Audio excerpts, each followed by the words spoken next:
All right, we did not anticipate this. There has been breaking news at the Hunter Biden trial. Remember, his attorneys were working today to try to get a stoppage in this, get the case thrown out. And they were trying to nullify the case, so on and so forth. We had my legal guest at the top of the hour. Well, now he plans to change his plea in the case to guilty. It's a tax fraud case. We know he has money. Phil Holloway, one of my guests earlier, former federal prosecutor, said it's a foregone conclusion that the guy is guilty. That the case now hinges on, well, what's the penalty going to be? Our correspondent, Jonathan Hunt, live for us in Los Angeles. Jonathan. Harris, good morning to you. And yes, we just got the breaking news that Hunter Biden is indeed changing his plea in this tax evasion case to guilty. We do not know at this point whether this is the result of some sort of plea deal. It would be reasonable to assume that there has been some deal done between the defense and the prosecution to bring about this change in plea to guilty. The question is now, what kind of sentence might he face? There were 9 charges, remember, that he faced here.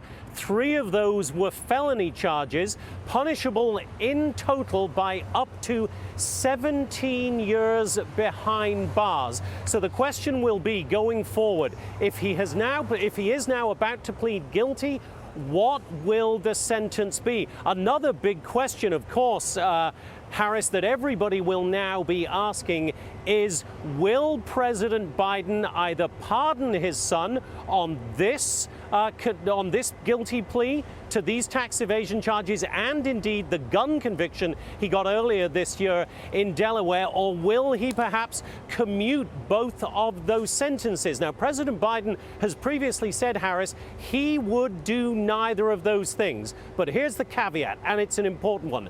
President Biden said that, no pardon, no commutation, before he decided not to run again for the presidency. Right. So breaking news, we have a guilty plea in this tax evasion case. We now wait to see what the terms of the deal, if indeed there is a deal, exactly those terms are, Harris. Yeah, and Jonathan, as I've been saying this hour, all bets are off when you're not at the top of the ticket and you don't owe anybody anything. And I believe it was Carrie Urban who pointed out it'll just be a line on his Wikipedia page, maybe, if he commutes his sentence or pardons him altogether.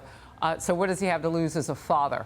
Sure. So he may very well go back on that campaign promise because he's not campaigning for himself any longer. Maximum sentence, 17 years for what he faces today. Yep. What this does do, Jonathan, is speed up the timeline, because now you're going to get a sentence faster. You're not trying to fight the case, and that does leave some room then, I would imagine, for some leverage in the case and plea, in some kind of a plea for a lessened sentence. And it gives Biden more time to act as well. You don't have to wait until after he's out of office to look back and say, could I or should I have? It'll be over by then.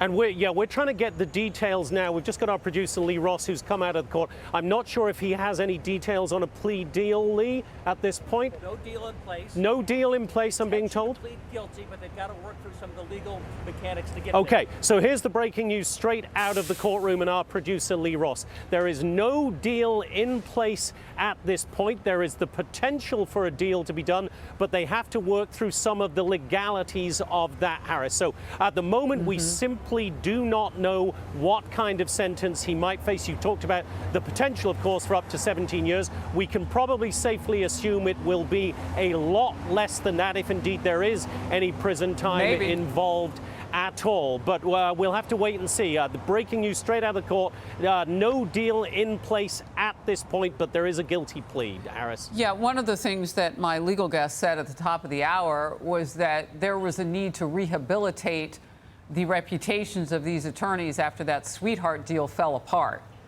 And, it may be a lot less than 17 years that he would face in some kind of a new structured deal now, or maybe it wouldn't be a whole lot less. But I agree with you, Jonathan. It gives him some leverage. It gives his side, his legal team, some leverage. And it saves a whole lot of time in the process of his dad maybe wanting to help him before he leaves office for a commutation and of course, or a pardon. Yeah, and of course, Harris, we should point out that this is pure speculation, of course. We don't know what President Biden might intend to do, but it may be a simple fact at this point that Hunter Biden doesn't care what the sentence is because perhaps he knows that it's going to be commuted. Wow. We don't know that at all. President Biden has said he won't, but that is Right. obviously a distinct possibility that is in Hunter Biden and his lawyers' minds. And again, he said he wouldn't do any of that, President Biden, when he was running Right. for office, and would have been held accountable for the promises that he made during the campaign. Doesn't matter now to him. Yep. He's in the last few months of that presidency. Jonathan Hunt, we appreciate the quick breaking news on this always. Thank you. Hey everyone, I'm Emily Campagno. Catch me and my co-hosts Harris Faulkner and Kaylee McEnany on Outnumbered every weekday at 12 p.m. Eastern, or set your DVR. Also, don't forget to subscribe to the Fox News YouTube page for daily highlights.